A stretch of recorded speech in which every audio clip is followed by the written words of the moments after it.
नमस्कार. Study with Vitthal या YouTube चॅनलमध्ये आपल्या सर्वांचं सहर्ष स्वागत.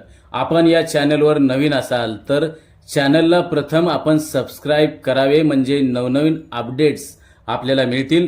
चला तर पाहूया आजची स्पेशल बातमी. ती म्हणजे शिंदे सरकारचा मोठा निर्णय. वारीतील प्रत्येक दिंडीला मिळणार 20,000 रुपयांची देणगी. पालखीच्या माध्यमातून व्यसनमुक्ती व अंधश्रद्धा निर्मूलनाचे कार्य सरकार करते. यातून दिंड्यांना प्रत्येकी 50,000 रुपये देण्याची मागणी होती. राज्यात आषाढी वारी 2 आठवड्यात आता निघते आहे. संत तुकाराम महाराजांची पालखी 28 जून तर माऊलींच्या पालखींचं 29 जून 2024 रोजी प्रस्थान होते आहे. यापूर्वीच मुख्यमंत्री एकनाथ शिंदेंनी या आषाढी वारीसाठी मोठी घोषणा केलेली आहे. वारीतील प्रत्येक दिंडीला 20,000 रुपयांची देणगी देण्याचा महत्त्वपूर्ण निर्णय राज्याच्या वतीनं घेण्यात आला आहे. आगामी विधानसभा निवडणुकीच्या पार्श्वभूमीवरती घेतलेला हा निर्णय अतिशय महत्त्वाचा आहे. पंढरपूर वारीतील संत तुकाराम महाराज आणि संत ज्ञानेश्वर महाराजांच्या पालखीत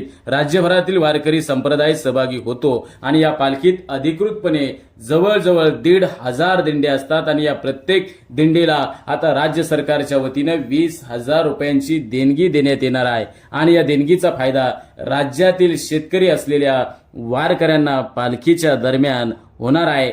यासाठी व्यसनमुक्ती खात्याकडून हा निधी उपलब्ध करून देण्यात येणार आहे.